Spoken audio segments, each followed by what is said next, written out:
Om Apyayantu Mamangani Vak Prana Chakshu Shrotra Matho Balamindriyani Cha Sarvani Sarvam Brahma Upanishadam Maham Brahma Nirakuryam Mama Brahma Nirakarod Anirakaranamastva Nirakaranam Mestu Tadatmani Nirateya Upanishatsu Dharmas Stay mai santu, te mai santu. Om Shanti, Shanti, Shanti. May my limbs, speech, vital force, eyes, ears, as also strength and all the organs become well developed. Everything is the Brahman revealed in the Upanishads. May I not deny Brahman. May not Brahman deny me. Let there be no spurning of me by Brahman. Let there be no rejection of Brahman by me. May all the virtues that are spoken of in the Upanishads repose in me, who am engaged in the pursuit of the self. May they repose in me.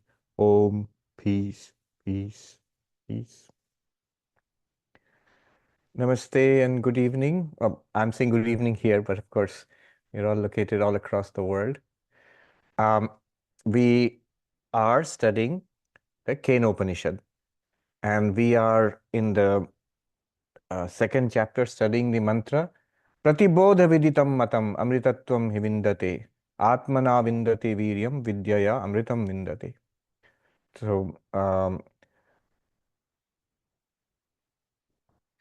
So here, this is virtually the climax of the Upanishad. Very dramatic. And in this very exciting and dramatic Upanishad, we have this mantra that in every bodha, in every experience, in every chitta vritti, mental modification or movement of the mind, that means in every experience of our life, Brahman is revealed. When Brahman is revealed, when Brahman is recognized, known in every experience that we have in life, effortlessly, choicelessly, then alone full enlightenment. That is enlightenment. Matam. Pratibodha viditam. Pratibodha in every cognition, in every bodha, every experience. Viditam, when Brahman is known or realized. Matam, this is enlightenment. This is full realization.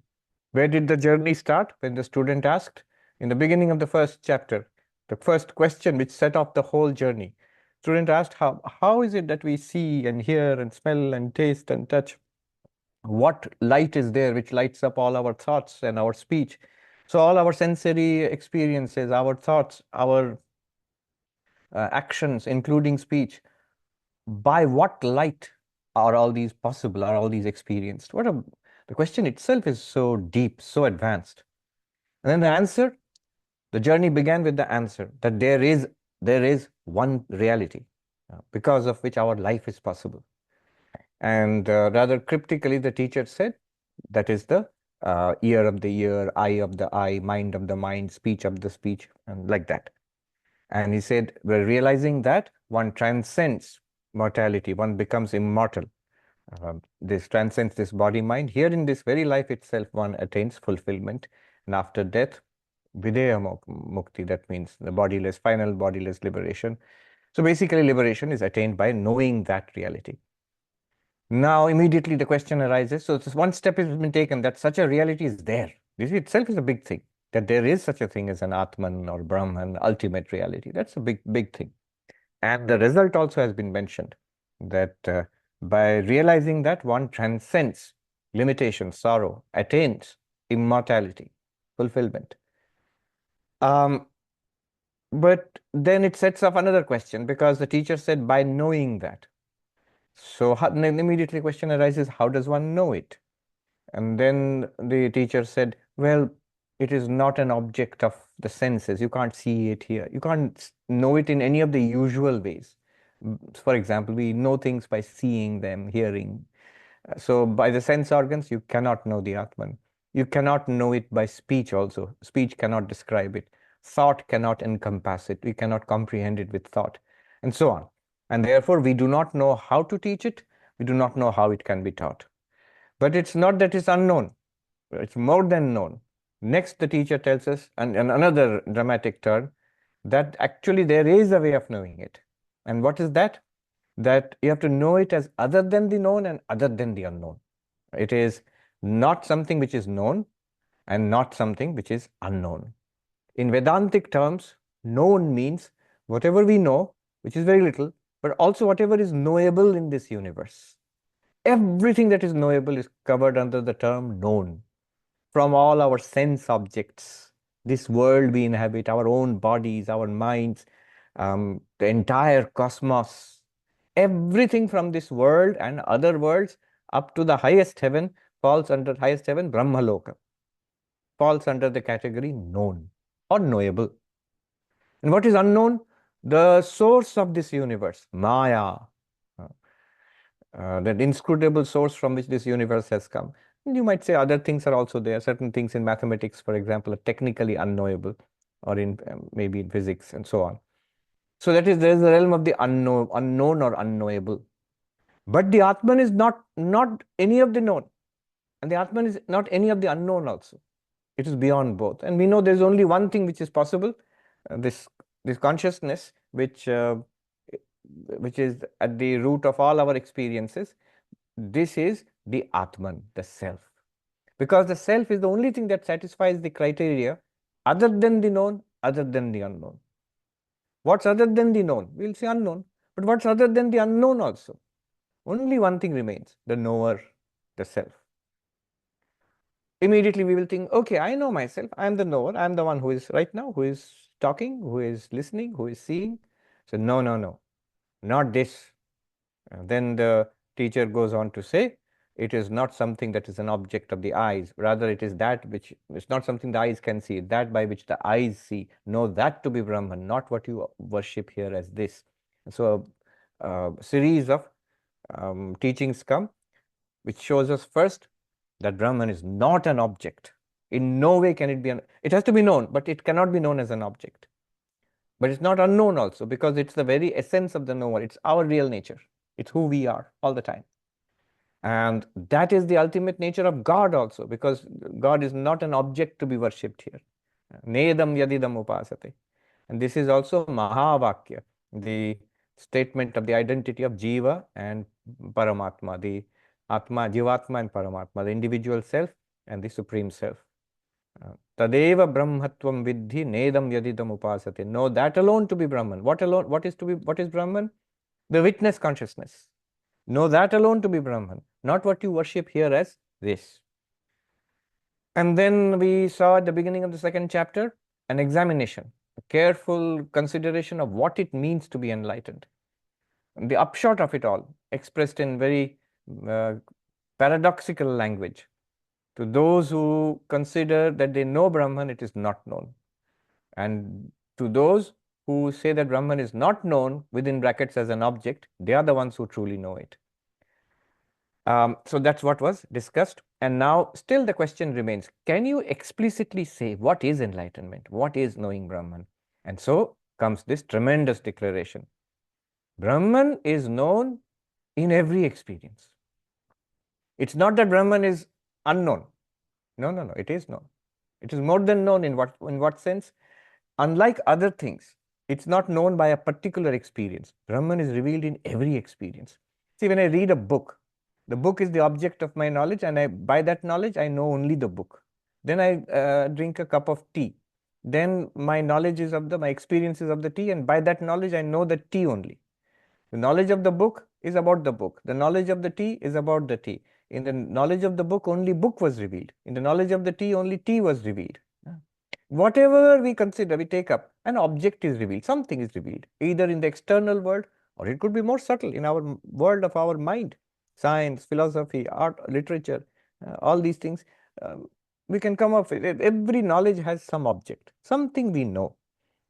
But Brahman is, then immediately our doubt will be, or question in our mind will be, so like that, there must be some specific Brahman knowledge, like book knowledge, tea knowledge, one Brahman knowledge must be there. That's what is in our back of our minds when we ask, how do I become enlightened? How do I realize Brahman? That's why the answer is so dramatic. No, there is no specific Brahman knowledge. Rather, every knowledge, every experience reveals Brahman. Pratibodha viditam matam. When you see that, When you realize that, when Brahman is apparent to you in every experience, while seeing, hearing, smelling, tasting, touching, seeing, hearing what? Anything. While thinking, while remembering, while enjoying, while suffering, while desiring, while waking, while dreaming, while sleeping also, within quotes, Brahman is apparent all the time in every bodha, every cognition, every chitta vritti, without effort and without any choice also. Then Brahman is quote unquote known. You are enlightened, matam. So this is what has been said, and Shankaracharya writes an extensive commentary on this. This is one of the highest points of Upanishadic literature of Vedanta. The source of Vedanta is the Upanishads, and in the Upanishads you get some of these mountain peaks, Himalayan peaks. This is one of them. Pratibodha Veditam Matam. This teaching itself is enough to set us free, liberate us, and liberate us here and now. If one grasps this teaching, even intellectually one grasps it, it is just a matter of deepening that understanding, and you are enlightened here and now. Now, in this last time I had started some excerpts from Shankaracharya's masterful commentary. Today I'll continue from where I left off. Shankaracharya says in his commentary, I will read out, let's listen to Shankara, I will translate and explain it. This is in the middle of the commentary. Don't try to follow in the commentary because I'll keep picking out sentences here and there. Sarva pratyaya darshitve. This means being the witness, knowing Brahman as the witness of every movement of the mind, every mental modification. That means every experience. Pratyaya means the bodha, the experience, the cognition which we are having. Every kind of sensory experience, intellectual, emotional, memory, whatever it is bodha or pratyaya. Sarva pratyaya darshitva. Darshitva means being the witness of these pratyayas, being the witness of these bodhas. I am aware. I am conscious. I am that consciousness to which all these are appearing. In this way, you should know Brahman. What will happen then? One, upajanana apaya varjita. Drik swarupata. You will become the drik, the drashta, the witness consciousness. What kind of witness consciousness? Upajanana apaya varjita. Devoid of arising and disappearing. See, every knowledge arises and disappears. When I look at the book knowledge arises, upajanana, book knowledge is born. When I turn my attention to cup of tea, then the book knowledge is gone, the tea knowledge is born. Book knowledge which was arising has now dissipated. So all knowledge, all experience is a series of arising and subsiding, like waves in the ocean. But you, the witness consciousness, you do not arise or subside along with these experiences.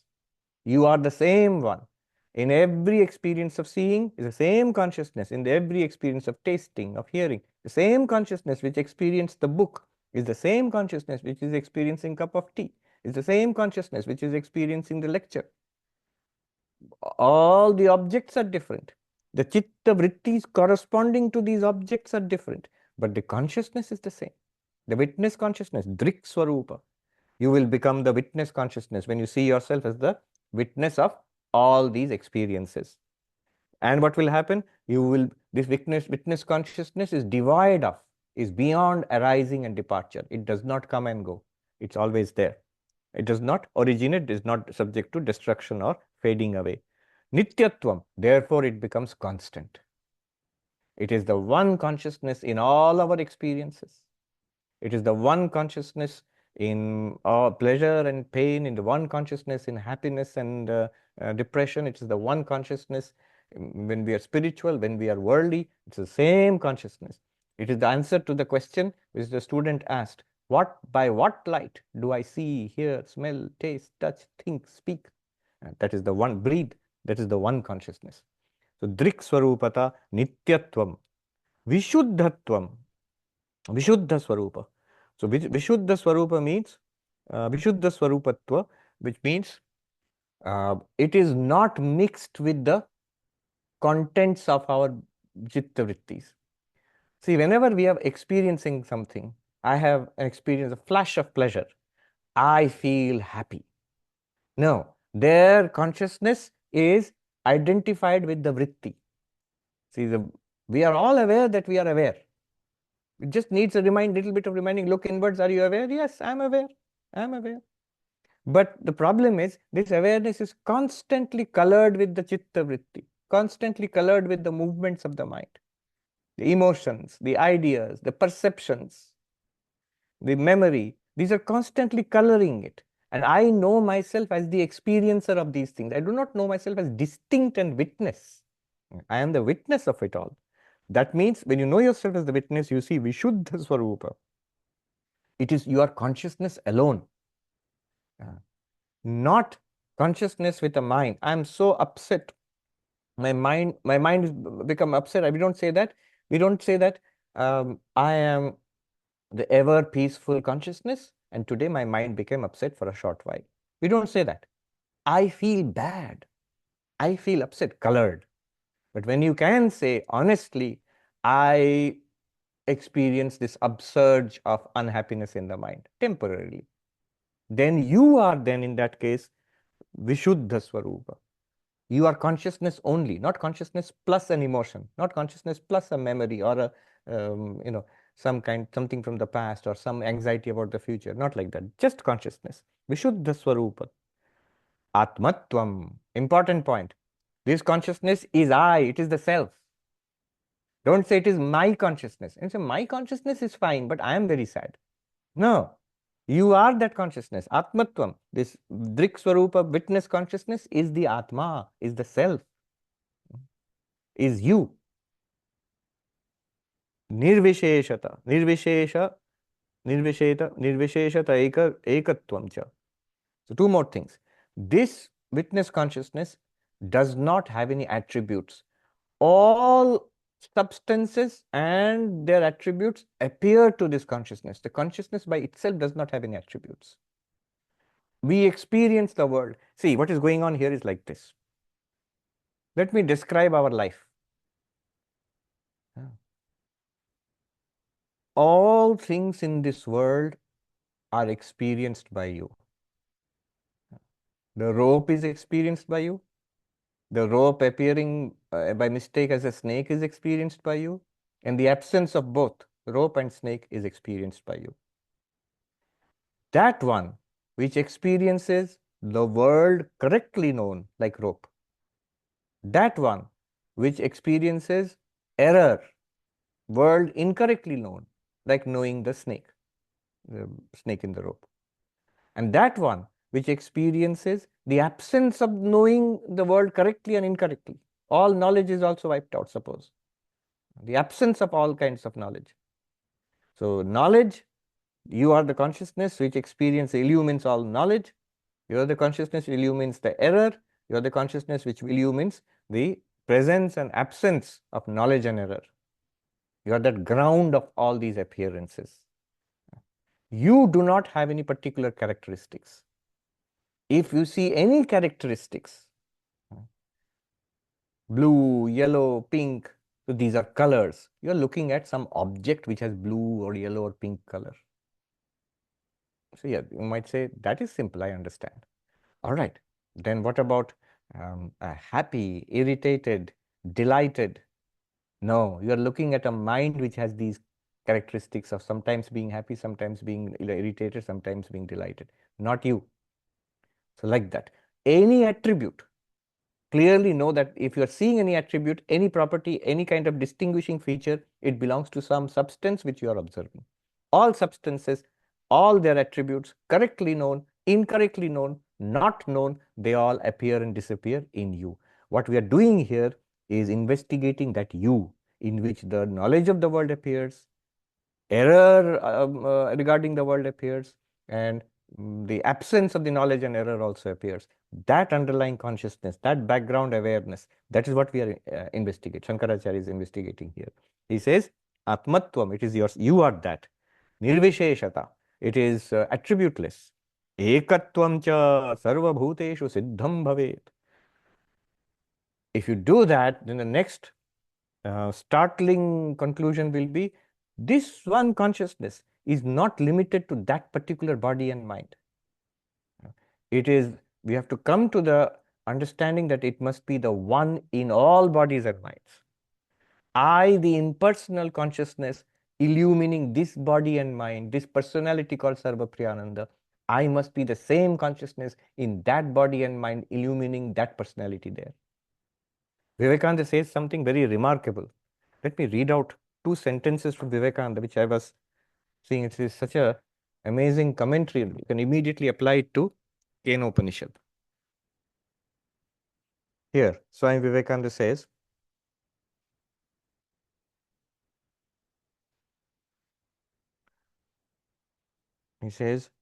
all we see is the Atman, but it is not rightly seen through name and form. They are like spots in the object glass of a telescope, yet it is the light of the sun that shows us the spots. We could not even see the illusion, save for the background of reality, which is Brahman. Vivekananda, here, this is the one I wanted to say. Vivekananda, the man, is just a speck on the object glass. But truly, I am the Atman, real, unchangeable, and that reality alone enables me to see Vivekananda. The Atman is the essence behind every hallucination. The sun is never identified with the spots on the glass, neither the Atman with name and form. Our actions, evil or good, increase or decrease the spots, but never affect the self.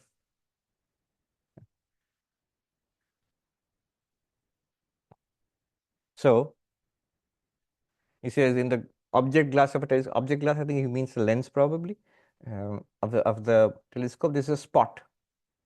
And the sun shines on it and illumines that spot. He says that spot is Vivekananda. I am the sun illumining that speck called Vivekananda. And he says, you and I, we are that sun. In me, the radiance, in my radiance shines this little personality, little spot. He says it's a speck called the body-mind personality of Sarvapriyananda. And so also every body-mind personality. And we are that limitless radiance like the sun. So he says, it is one in all bodies and minds. This reminds us of 13th chapter of Bhagavad Gita. Kshetragyam chapi mam vidhi sarva kshetreshu bharata. Know me to be the knower of the field, O Arjuna, in all these fields. All bodies and minds are separate fields. I am the one knower of the field. The one sun shining. They are like specks, Vivekananda says, on a glass. And the sun is shining on all of them equally. So that much distance you must keep between yourself and this body mind. It's a speck appearing to you. What has happened to us, we have forgotten our radiant nature and we have embraced that speck and think we are that. Sometimes it becomes dirtier, sometimes it becomes cleaner. We become delighted when it's a little cleaner, the speck is reduced a little. Sometimes it becomes coated with more dirt and we become very depressed and unhappy. In either case, Ekatvam, we are one consciousness in every shining in and through every body mind. And then he gives the Shankaracharya gives the example, Lakshana Bheda Abhavad Vyomna Iva Ghata Giri Guhadishu. This I had mentioned last time. He gives an example of sky. It is like the one sky in various spots, in a cave, in a house. The shapes are very different because sky seems to adopt the shape of the pot or the cave or the house, but actually it does not. The sky has the same nature in every container. It's not that the sky is contained in the pot. Rather, the pot is contained in the sky or appears in the sky. You are like the sky. And this body mind is like the pot or the house, ghata, giri, guha, or the cave. A ghata, giri, guha means mountain cave. So in the pot or in the mountain cave, or you can say house also and wherever, you are like the sky. All right. One little additional point here. What one might think is, but we are just distinguishing consciousness from object then. No. Yeah. What we are doing here is, we are answering the question, what constitutes full enlightenment? What constitutes enlightenment? Matam is this. In every experience, automatically, you don't have to think about Brahman as some kind of theory. You don't have to think of Brahman as some kind of concept. You don't have to think of Brahman as some kind of belief. Nor do you have to wait for special occasional experiences. When my guru touches my head, then only I see Brahman. Or when I take a puff of weed, then I see Brahman. Or when I have some ecstatic experience, special esoteric experience, then only I see Brahman. No. All the time, in every experience, worldly, spiritual, whatever it is, Brahman is clearly revealed, unmistakably revealed to me. Then only it is fully done. You have realized. Now, the next part of the discussion is somewhat technical. Along comes some other schools of philosophy, different theories of consciousness. So they will give different explanations of pratibodha viditam matam. Shankaracharya considers a few of them. Each has a separate idea about consciousness, very different from what Shankaracharya has explained, what Vedanta explains it. And we'll consider those briefly. Shankaracharya will do that in the commentary and then show why those don't work. One approach is of an earlier commentator. Shankaracharya does not mention who it is. Some earlier Vedanta commentator, well before Adi Shankaracharya, probably Bhartri Prapancha. There were some. Dravidacharya, Bhartri Prapancha, then Bhaskara. So somewhere there, very well-known, not well-known, obscure actually. Their works are lost, but we find reference to the works scattered in later Vedanta works, especially Shankara's Bhashyas. So, probably Bhartri Prapancha's view, but anyway, an earlier view. That view said that it considers consciousness to be non-distinguishable from knowledge. When we know something, that's consciousness. And this knowledge is an activity. So the self, which is not consciousness, self is not consciousness, nor does it have consciousness. The self employs instruments of knowledge and knows various objects of knowledge. In this way, knowledge arises, and that is what is pratibodha viditam matam. In every act of knowledge, we will use that knowledge to infer that there is a doer of this act of knowledge, which is the self. So that's how by every knowledge we can infer that we are the agent, the doer of this action of knowing. Let me repeat that. Knowing is an action. And by seeing the act of knowing, we are experiencing knowing because we see, hear, we understand things, we remember things. So all these things are going on. By this, we have to infer that there is something which is making these things happen, some self. And so I am that self. That is how we understand pratibodha. In every knowledge, there is a doer. Knowledge is an act. There is a doer of that act, and the doer of the act is the Atma. So here, consciousness is not the nature of the Atma. You are not consciousness. You are the unconscious self, which by using the sources of knowledge generates knowledge, and for the time being, you appear conscious as long as knowledge is there. When the knowledge disappears, when you are not knowing anything, you remain as the self without any knowledge, without any consciousness. And you are certainly not made of consciousness. Your nature is not consciousness. So according to this view, knowledge is an activity. Consciousness is knowledge, and knowledge is an activity. The self is the one which has the power of activity, power of the activity of knowledge. Bodha kriya karta, the doer of the activity of knowledge. That kind of theory. So Shankaracharya here, he gives an example when talking about this view. Yatha yo vriksha shakhas chalayati sa vayuriti tadvat. Just as when we look at the waving trees and a little windy, today it was very windy in New York. So we can see all the trees which are no leafless, there are no leaves, but the branches are waving. And by the waving of the branches, you know that there is the wind. You can't see the wind, but you infer the wind by the movement of the branches. Movement of the branches says there is some invisible force called the wind which is making the branches move. Exactly like that, when we have knowledge, there is some invisible doer which did the activity which produced this knowledge. So every knowledge is like the movement of the branches by which we infer that there is a self. behind everything. And I am that doer of this act of knowledge. I have told this joke earlier also, but since you're talking about inferring of the wind from the movement of the branches, that story about the three monks who were sitting, and on top of the monastery there was a flag which was flapping around in the wind. So the youngest monk said, look, look, the flag is moving. The more senior monk, who is wiser, he said, no, you don't understand. It is the wind which is moving. Then the third monk, who was even more senior, said, oh, you don't understand. It is the mind which is moving. And then from upstairs, one old monk who was trying to sleep, he looked out of the window and shouted, tongues are moving too much, I see. So, yeah, so by the movement of the branches, the wind is inferred. Similarly, by the action of knowledge, we infer there is a self which is behind this activity of knowledge. Tada, just like, and then bodha kriya shaktiman atma dravyam na bodha swarupa eva.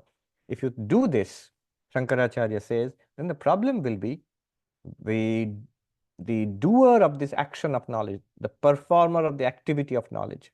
That sounds a little odd, but what it means is using an instrument like the eyes to see something, or the ears to hear something. So knowledge is, and so I am the doer of this action. I become the knower, and by this knowing, my existence is inferred. So this is pratibodha viditam matam. But then Shankaracharya says, tada, in that case, what will happen is bodha kriya shaktiman atma dravyam. So atma becomes a substance which has the power of activity, especially the activity of bodha kriya, of knowing things, and becomes a substance. Na bodha swarupa, but not consciousness. So the Atman is not consciousness. Now, Atman is not awareness.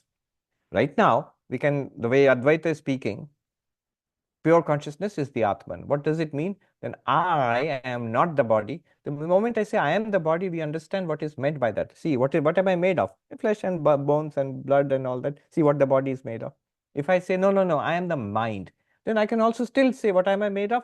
I'm made of memories and thoughts and desires, personality, subtle. But if I say, no, I am not the body and not the mind, I am the Atman, you can still question will arise. What are you made of then? What is that Atman made of? You see, it's made of consciousness, of awareness. But in this case, consciousness or awareness is not the material of which constitutes the self. The self is a substance of unknown material, and knowledge is produced by its activities. Bodhastu jayate vinashyati cha. Knowledge is episodic. It arises and it disappears. And continuously, we have a series of knowledge. We know things one after another in a series. Yada yada bodha jayate, tada bodha kriyaya savishesha. Then the self, when there is knowledge, the self is qualified by the activity of knowing. I am that which is knowing this book or tasting this tea. That's how we define, we infer the self. Yada bodho nashyati, tada nashta bodho dravyamatram nirvishesha. And when the knowledge goes away, even for a fraction of a second, then the self remains just by itself without any consciousness, being just a substance without any attribute. Not that it is conscious or it's made of consciousness, no. So this is the result of this kind of interpretation. So what will happen? So what's the problem? When Shankaracharya, just in one sentence, he says, Tatra evam sati, if this is your argument, if this is your interpretation, then vikriyatmakaha savayavo anitya ashuddha ityadayo dosho na parihattum shakyante. In that case, the ever-changing nature, the Atman will be changing, subject to modification. One, it will have parts. Two, it will be impermanent, it will be impure, and several such defects will ensue, which you will not be able to put right, if you believe in this way. Why? Well, vikriyatmaka, any doer of any activity must be subject to change, must be capable of change. You can't do something without changing. See, I am walking, the body is walking. But the body is able to walk because it can change. It can put one foot in front of the other and then walk. So it is capable of vikriya, of modification, of change. Is the Atman, are you saying that the Atman is capable of change? It's the doer of the activity of knowledge. In that case, it must be changing. Then avayava, sa avayava. Then the Atman must have parts. See, anything that does some activity, engages in activity, must have some parts which are moving, which are changing. The configuration is changing. Look, when the body is walking, there's a configuration of the body is changing. It's when it's doing some activity. When the body is sitting in meditation, the configuration of the body changes. The feet and the hands are placed in a particular way. All of it is possible because the body has parts. When the mind is doing some activity, it has parts. It has actually modules. There is memory, there is intellect, there are emotions, there is a processing capacity called the manas. There is the intellect which makes a determination. There is the ego which coordinates everything. There are modules in the mind. I saw recent discussion of the nature of the mind is modular. And in one sense, of course, the Vedantic idea of the mind was functional. The same mind has multiple functions: ego, intellect, memory, processing by the mind, and so on. But the mind has parts. That's the point. That's why the mind is able to do things. And anything that has parts and is changing, anitya, it will become impermanent. It will have birth, it will have change, it will have growth, it will have decay, and finally destruction. Shadavikara. Ashuddha. It will become impure. Why? The doer of the activity will be affected by the results of that karma. If you do dharma, the result will be punya. If one does adharma, the result will be papa. If the Atman is the doer of the activity of knowledge, by knowing pure things, it will become pure. By knowing impure things, it will become impure. The doer always gets the result of the action. If the Atman is the doer, the Atman will get the action, get the result of the action. Impure, ashuddha, ityadaya, multiple faults will ensue, which cannot be corrected if you think of the Atman as the doer of an activity, like doer of the activity of knowledge. So this idea is set aside. Then the second group of philosophers come forward with another interpretation of consciousness.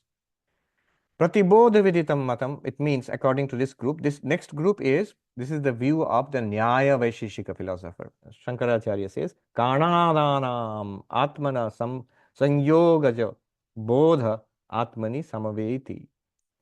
So this is a very major school of Indian philosophy, the Nyaya Vaisheshika school. Especially here refers to the Vaisheshika master, Kanada. The Vaisheshika philosophy is traced to the Rishi Kanada. The name literally means atom eater, Kana Adaha, Kanadaha. So he was so austere that he would pick up grains of rice or wheat from the ground, and he would go back to his ashram and eat them. Who lived on grains picked up from the ground. So Kanada. And he is famous because he is the first in the human race, the first discoverer of atoms, Kana. In fact, the name Anu is still the modern name for atom in Indian languages. Anavik means nuclear. So the first atomists in the history of human thought, the Greek philosopher Heraclitus talked about atoms. But even before that, Kanada is the originator of the atomic theory.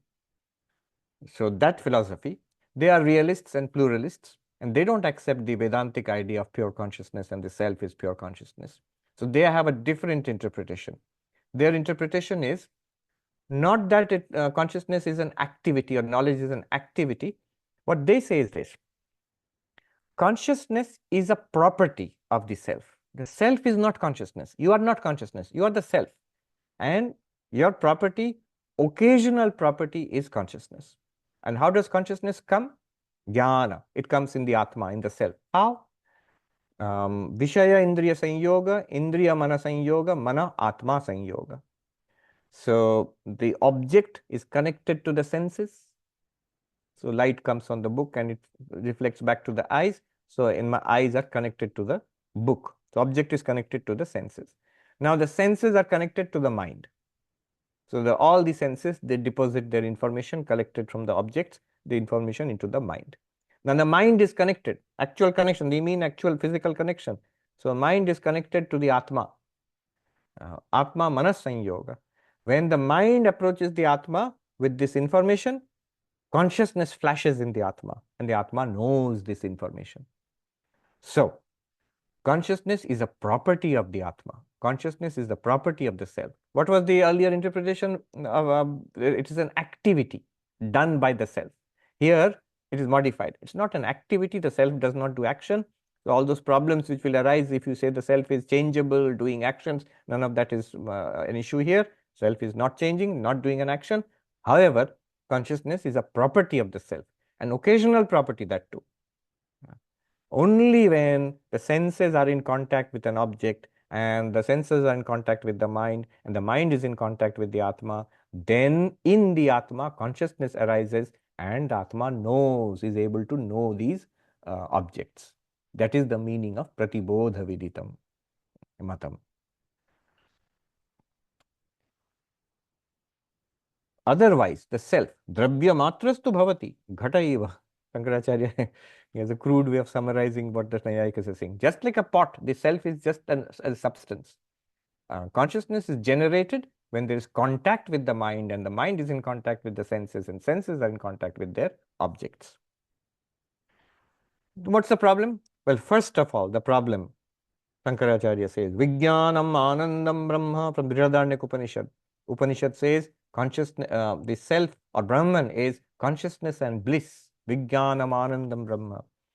Then in Aitareya Upanishad, Upanishad says, Prajnanam Brahma. Brahman is consciousness. And Shankaracharya says, Ityadya Shrutayo Badhitasyu. Such Upanishadic statements, the Shruti, will be negated by this position. The Upanishads are saying Brahman is consciousness, Atman is consciousness. Here you are saying Atman is an object, a thing, which occasionally displays the property of consciousness. This is not what the Upanishad is saying. And you are one of the orthodox schools of Hindu philosophy, Astika Darshana. So you must correctly interpret the Upanishads. Then there will be many problems. He says, Atmano niravayatvena pradesha bhava nitya sangyuktatvacha manasa smrityu utpatti niyama anupapatti iti apariharya syat. There will be serious problems. For example, memory will become impossible. Why? So this is a little complicated. Let me see. What happens is this. In the Nyaya view, first of all, when does consciousness come? When the senses are in contact with objects, and then the senses are in contact with the mind is in contact with the Atman, then in the Atma, consciousness arises. Now, this is called pratyaksha, perceptual knowledge. Seeing, hearing, smelling, tasting, all this knowledge will arise in the Atma with the help of the mind and the senses. Now, according to them, how does memory arise? The mind has samskaras, has traces of past experiences. When the Atma comes in contact with the mind, with the samskaras, the mind which is charged with the past samskaras, loaded with past samskaras, when the Atma comes in contact with the mind, then memory will arise. Memory will arise, consciousness of that memory also will arise, and we will remember things. Now, the problem is, according to the Nyaya Vaisheshika, there is a sequence. First, you must experience something, then you will remember it, which is logical. You experience something, then your memory comes in. So it comes in a sequence. All right, so this is the basic theory. Atman coming into mind loaded with samskaras generates memory. Atman coming into mind in contact with senses and objects generates pratyaksha, perceptual knowledge. Now what happens is, Shankaracharya says here, Atmano niravayatvena pradesha avāvāt nitya sanyuktatvacha. Two problems arise here.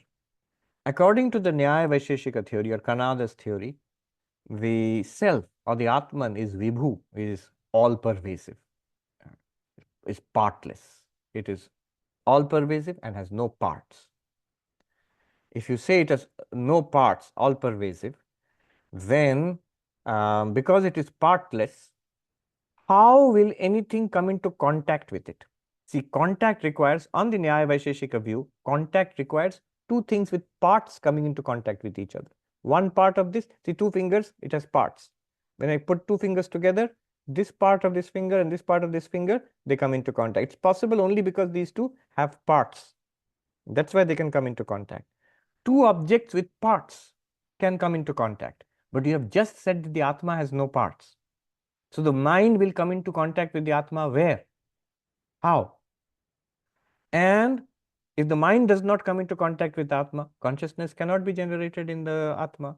Knowledge cannot be generated in the Atma. Even memory cannot be generated. It requires the mind to come in contact with the Atma. This is one problem. Now, supposing you somehow you agree. All right, let the mind come into contact with Atma, however. But the next you have said the Atman is all pervading. It's everywhere. Every self is everywhere. So the self is all pervasive. If the self is all pervasive, like the sky, the mind coming into contact with the self, if at all possible, can never get away from contact with the self.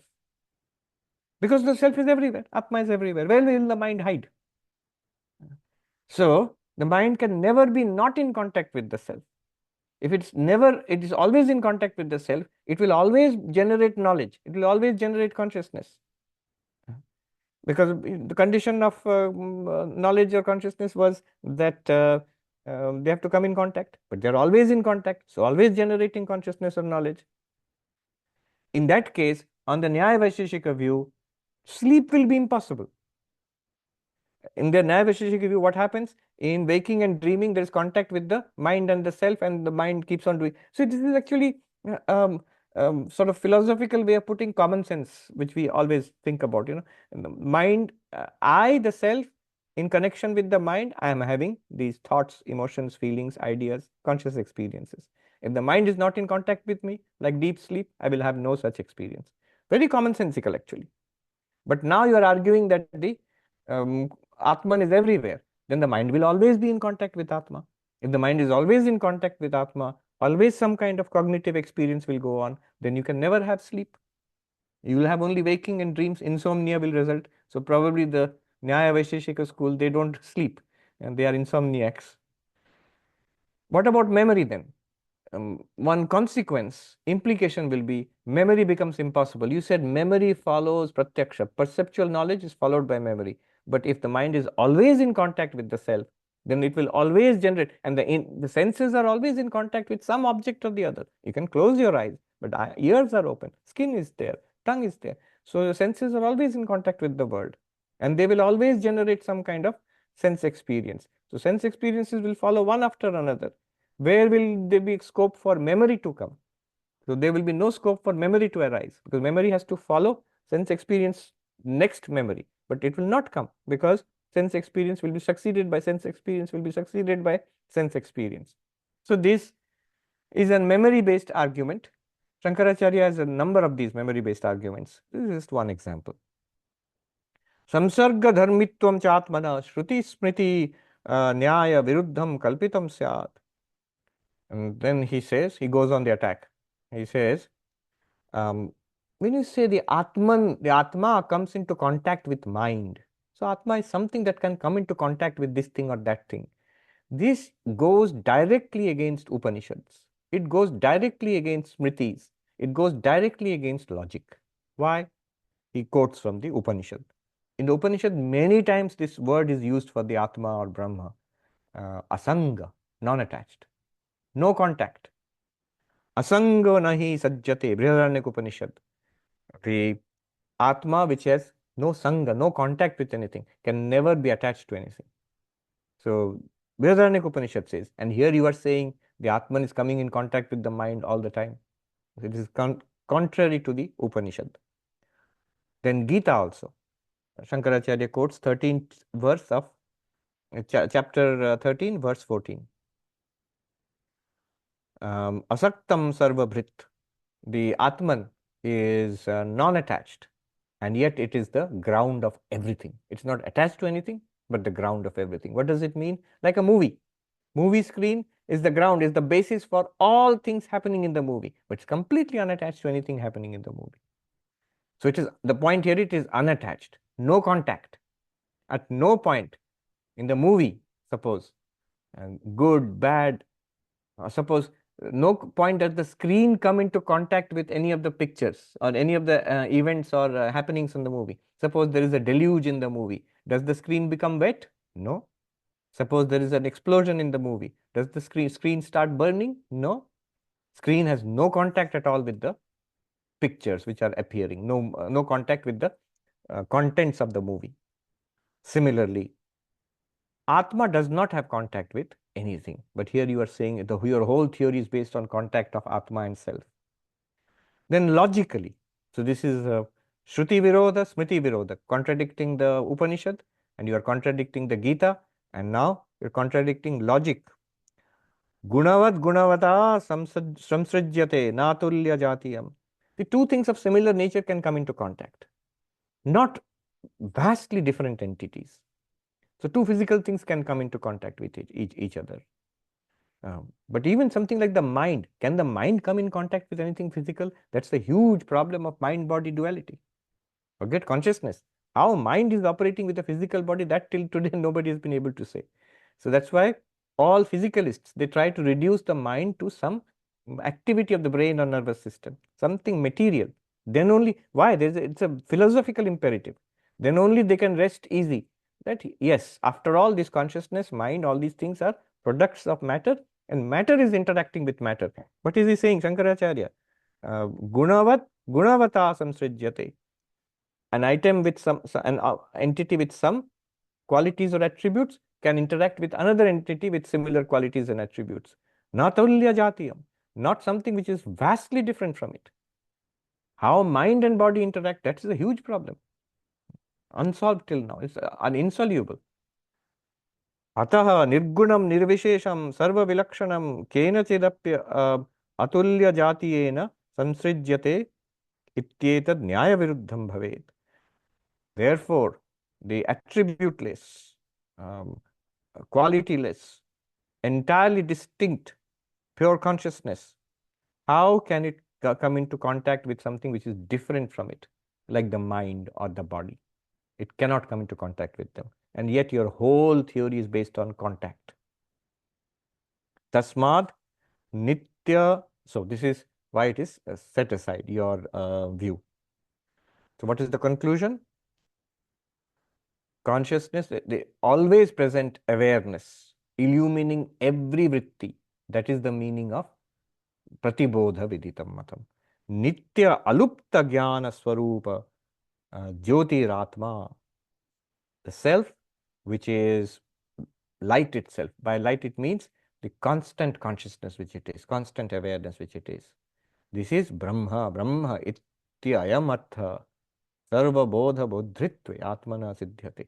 This is the meaning, and this is proved in every experience. Every experience shows that you are consciousness, you are awareness.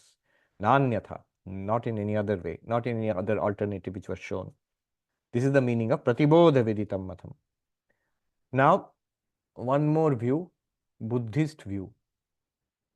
We'll let that remain for the next time. The third school will come into play now, which will give a different account of consciousness. Two accounts of consciousness have been dealt with. One is consciousness is an activity. No, that's not possible. Second one, the Nyaya Vaisheshika view, consciousness is a property. No, that's not possible. Now, third view will come, in many ways similar to the Advaitic view. This is the Buddhist school of mind only, Yogachara Vijnanavada. They say, yes, consciousness exists by itself, and consciousness is known by consciousness. Consciousness knows consciousness. Just like consciousness knows everything else, consciousness also knows consciousness. And this is the meaning of pratibodha viditam. Every instant of consciousness, so according to them, consciousness is not one and constant, it's a series of flashes. And each flash of consciousness not only knows all objects, but it knows consciousness also. So consciousness is known by consciousness. I am aware, I know it, just like I know this notebook. I know the notebook. Like this, I know the body. Like this, I know my thoughts. Like this awareness which is there, I know the awareness. What is happening? Awareness is knowing the body, Awareness is knowing the thoughts. Awareness is also knowing awareness. This is their view.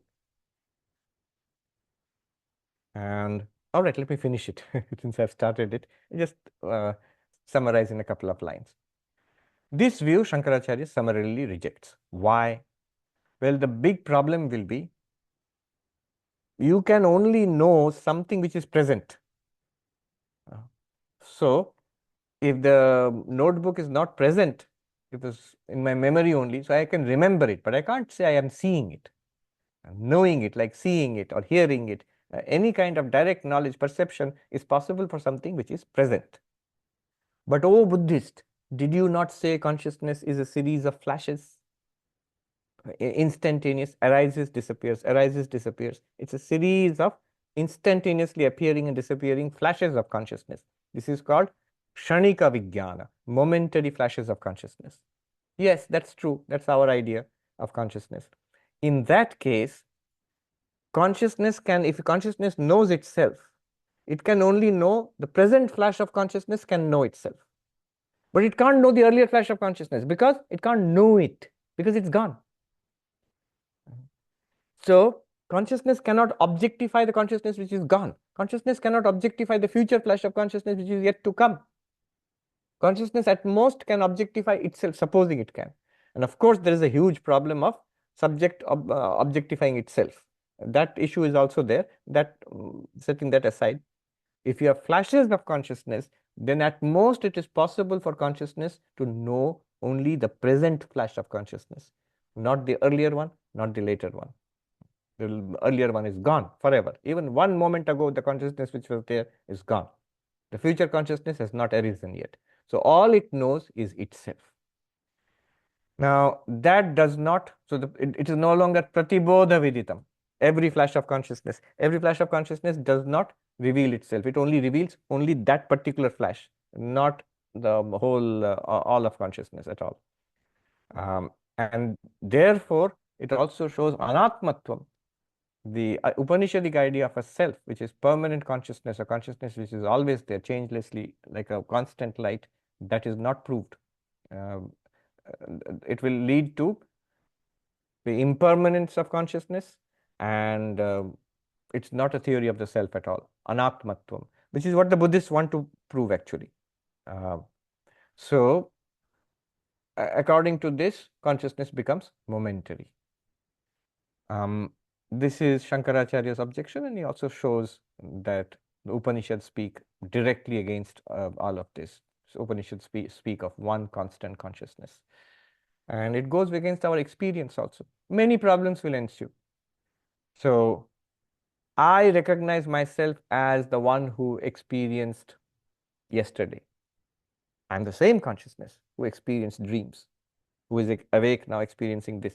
And if consciousness were momentary, that knowledge would be false, because I would not be the same consciousness which experienced yesterday or the dreams last night. I would be just this one moment. Even one moment earlier, the consciousness which was there would not be me. And one moment later, the consciousness which is there would not be me. And it will lead to many problems. Memory will become impossible. Anything like spiritual practice. What is the point of practicing something spiritually if the result will come to the next consciousness, not to me? If the one who becomes enlightened will never be the one who was in bondage, because that one in bondage is gone. And the one consciousness which now experiences nirvana, enlightenment, is the new consciousness. And that one also will go away, and then will come another consciousness, and so on. So there will be a huge number of problems. That's why the meaning of pratibodha viditam matam cannot be the series of flashes of consciousness posited by the mind-only school of Buddhism. Okay, we has given a nice explanation of it, but we are going to put it at rest at that. Let me just look at the comments quickly. Yeah. Swampreet Mahanti says, if Brahman is abhyakta, how come Upanishads have described the nature of Brahman? The nature of Brahman or the nature of objectifying universe? Yes. Brahman is abhyakta, means unmanifest. So it's not an object of the senses or of speech or of mind. But however, Brahman is also consciousness which is Swam Prakasha, Swaprakasha. It is self-luminous and it revealing everything. So that's one thing you can say. That existence and luminosity These are definite in nature of Brahman. Um, we have used various strategies in order to indicate what Brahman might be. So, for example, if you cannot directly say what Brahman is, you can say what it is not. Neti, neti, not this, not this. In this context, let me read out something wonderful that Vivekananda has said. Here, this is in direct relation to what Swayampreet has just said. This is Swami Vivekananda. We sometimes indicate a thing by describing its surroundings. When we say Sat Chit Ananda, existence, knowledge, bliss, we are merely indicating the shores of an indescribable beyond. Not even can we say is about it, for that too is relative. Any imagination, any concept is in vain. Neti neti, not this, is all that can be said. For even to think is to limit and so to lose. So, what a tremendous assertion. We are using the world of appearance, as he says, the objective universe, in order to indicate Brahman. That's what the Upanishads have done. And then you have to realize it for yourself. When you realize it for yourself, it's very clear, but yet you can't describe it in objective terms. When you read Vivekananda, you notice what he is saying is actually the purport of the Upanishads. But he's saying it in a remarkably different way or in a new way. And that shows a man of great realization. Because he's speaking directly from his realization, the way he sees it, and then he tells us. That's why this account is, it may not be exactly in the language of classical Vedanta commentaries, but you can see he's talking about the same realization. Another, let me read a little bit. What has been done in Pratibodha Vedita Matam is, in every experience, we are experiencing the Atman or Brahman. But yes, it is colored by, hidden by, limited by the Bodha. So, I see a flower. That's the Bodha, that's the Chitta Vritti, that's the mental modification. But to the enlightened one, it is revealing Brahman. It is revealing Brahman. But the form of that revelation is, I am the fellow who is using the eyes to seeing an object called flower. What Vivekananda says is this. We look at a picture through a pinhole in a cardboard. We get an utterly mistaken notion.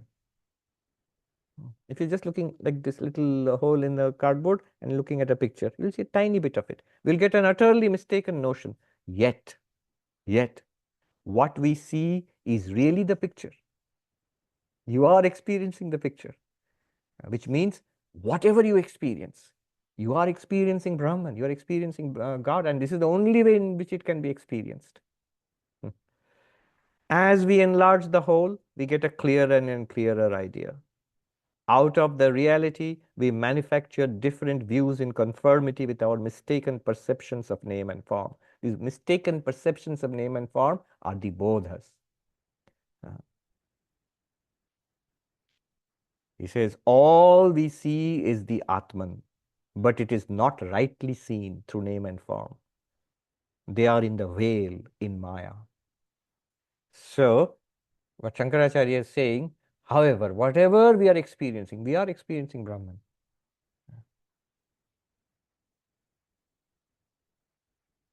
Rick Archer says, do those who have realized Brahman still have a sense of personal self? Again, yes and no.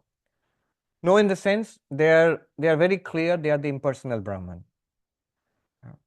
And the personal self is like, as Vivekananda said, that speck, that little speck on the glass. You are the sun shining on that little speck. But the little speck is still there, and you can function as a person. Um, in the Panchadashi, it is said, the sense of I, the individual person, there are three meanings. Two meanings for the enlightened one, and a third meaning for us. For us, when we are unenlightened, our understanding of I, the personal self, is just this person. I am this person. No matter what I read or talk about, what I think or what I understand, I'm just this person. This body, this mind, this personality, this is who I am. This is one meaning of I. But the enlightened one has two meanings of I, different from this. One is, I am Brahman. That's the primary meaning of I, the self. for the enlightened one. I am Brahman. Aham Brahmasmi. But there's another meaning, which is I am this person, this body mind, but in a secondary sense. For us, the unenlightened, this body mind, this personality is the reality and is the only reality. Whereas for them, it is an assumed, functional, transactional reality. Through this body and mind, through this speck, I'm dealing with other specks. Yes. So, three meanings of I. For the unenlightened, oh, no option, just this person, this body mind. This is who we are. For the enlightened, I am existence, consciousness, bliss. I am this one light shining through all bodies and minds. This one consciousness, immortal awareness. Also, shining through this particular body and mind, I can continue to function as the old guy, the seeker. Rama says, oh, you're still adding messages. Every object of experience seems to have an underlying existence awareness as the background, including one's own body mind. While the experiences seem discrete, the background is constant. How do we go from this to knowing oneself to that background? Yes. So when we do this, every object seems to have an underlying existence awareness as the background. Question yourself, what am I? Where am I? When I think of the body, it's very clear. Where am I here? What am I here? This one? When I think of myself as the mind, I am the mind. I know where, I can't locate it physically, but I know what it is. These thoughts, these ideas, this personality, that's who I am. When I am the awareness in which shines the mind and the body, I am the awareness.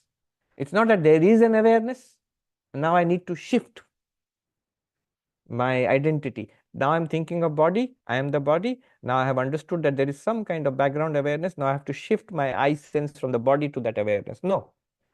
As I understand that awareness, I realize I am that awareness. See, when I go from the when I'm talking about the body and I'm identified with the body, I think I am the body. Ask yourself the question, what am I? Point yourself out. The one who identified with the body will say, yes, this is me. The one more identified with the mind will say, I am the mind embodied in this body, but I am the person. That's what most of us think. The one who realizes I am awareness will say, I am awareness to which this body mind appears. And I am the same one in all bodies and minds. This is important. Otherwise, what will happen is, after studying all this also, we will come to the conclusion, yes, there is one Atman which is shining through all bodies and minds in every seeing, hearing, smelling, tasting, every thinking, enjoying, suffering. That one Atman is revealed, pratibodha viditam matam, and that amritatvam, it attains immortality. It's all very good for the Atman, for the consciousness, but I am in trouble. I am not being helped by all this. No, I am that consciousness. That shift should be from the very beginning.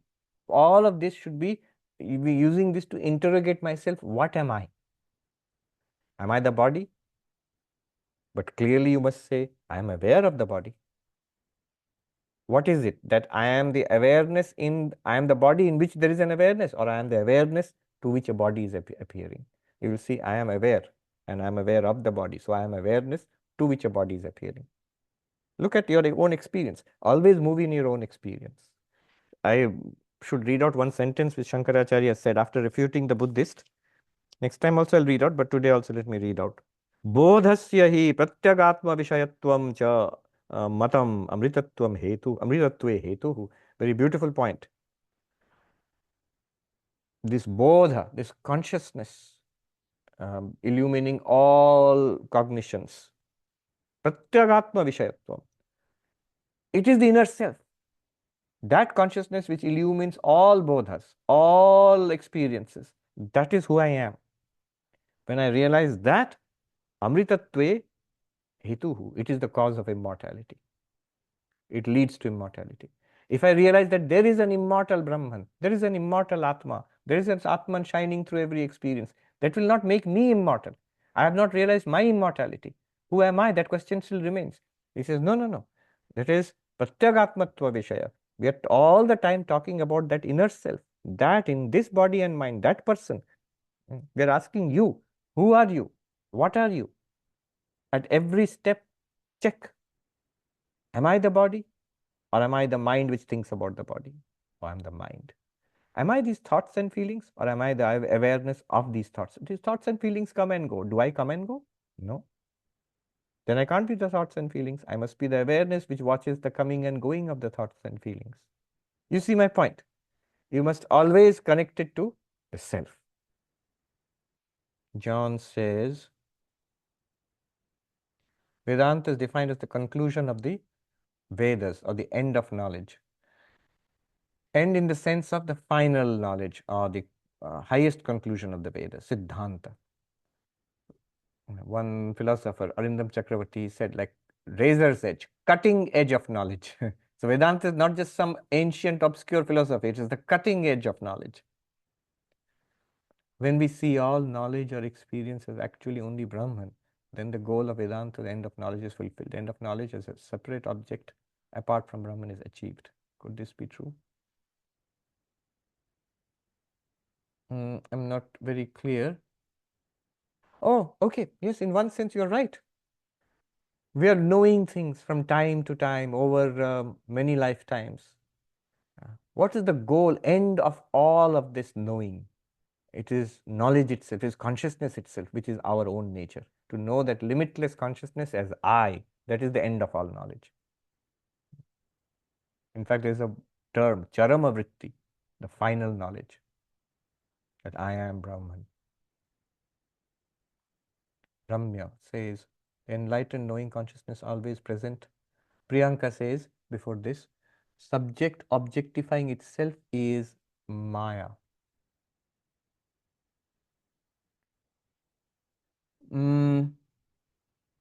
Not quite. Subject objectifying itself and thinking of itself as a separate subject knowing some separate object. Because then that is Maya, that is the ignorance. Otherwise, what will happen is the enlightened one can still experience oneself as a subject and know all objects, while at the same time knowing I am all of this, and yet go on experiencing as a matter of day-to-day life all the bodhas. Every bodha reveals an object. But underlying that, I am the one limitless consciousness. That enlightened one knows that. So enlightened one is beyond Maya, and yet the subject-object appearance continues for the enlightened one. I don't know if that's what you are asking. Ramya says enlightened knowing consciousness, always present in every experience, is known by the mind or by consciousness. Who knows when the mind is active? And the Upanishad mentioned cannot be known by how we normally think it can be known or described. I'm not quite clear about this question.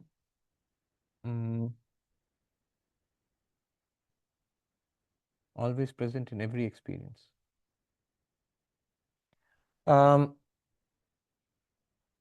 Consciousness is always present in every experience because it is what reveals the vrittis. And it is what gives experience. Consciousness plus a vritti is an experience. Vritti means a bodha, chitta vritti, a modification of the mind. That's an experience. So therefore, in every experience, consciousness is shining. It is self-revealed. It is self-manifesting or self-revealed in that sense. Bhargava says, according to the Buddhist, who or what gets nirvana? I know. So that is always a trouble. You can give a straightforward, simple answer, although you can work on that answer afterwards critique that answer. But the straightforward forward answer which they will give is that santati, that stream of unenlightened consciousness which was coming, flashing on and off, that stream is liberated. We are each a separate stream of consciousness. So that stream is liberated. Neela Vora says, when Buddha said you cannot step in the same river twice, is the argument for flashes of consciousness. They have used that argument. Ganga, you take a bath in the Ganga, but the Ganga you took a bath in the morning and the one you take a bath in the evening is not the same Ganga. It has flown. So constant movement of. See, my personal intuition about the mind-only school is that they do not sufficiently distinguish between movements of the chitta vritti and consciousness. So Chittavritti is flashing. They're right. It arises and disappears instantaneously. If you cannot distinguish thoroughly consciousness from the flashing Chittavrittis, it feels like consciousness is flashing. What book are you reading? Osonali says, some schools of Buddhists say that enlightenment is a moment-to-moment realization of awareness along with equanimity of mind. Is this the Vijnanavada? Yes, now notice, if they think of consciousness as a series of flashes, then they will be forced into this conclusion that even enlightenment will be moment-to-moment realization of awareness along with equanimity of mind. Yes. So there's not one flash of realization, one realization which is permanent. No, there is a continuous series of realizations, because according to them, consciousness is a series. So that peculiar position they'll be put into. Aniruddha, Anuradha says, what book are you reading from about Vivekananda? This is the Inspired Talks. This is the edition published by the Ramakrishna Vivekananda Center in New York. Inspired Talks of Swami Vivekananda. Very beautiful. The book itself is very beautiful. I think Swami Vivekananda's most powerful teachings in one volume, which he gave in Thousand Island Park in St. Lawrence River in the summer of 1895. Tremendous. I mean, some of the statements there, the same Upanishadic statements, same Vedantic statements, but fresh, new. You can see it's coming directly from the source. Thank you so much. Om Shanti Shanti Shanti Hari Om Tat Sat Shri Ramakrishna Arpanamastu.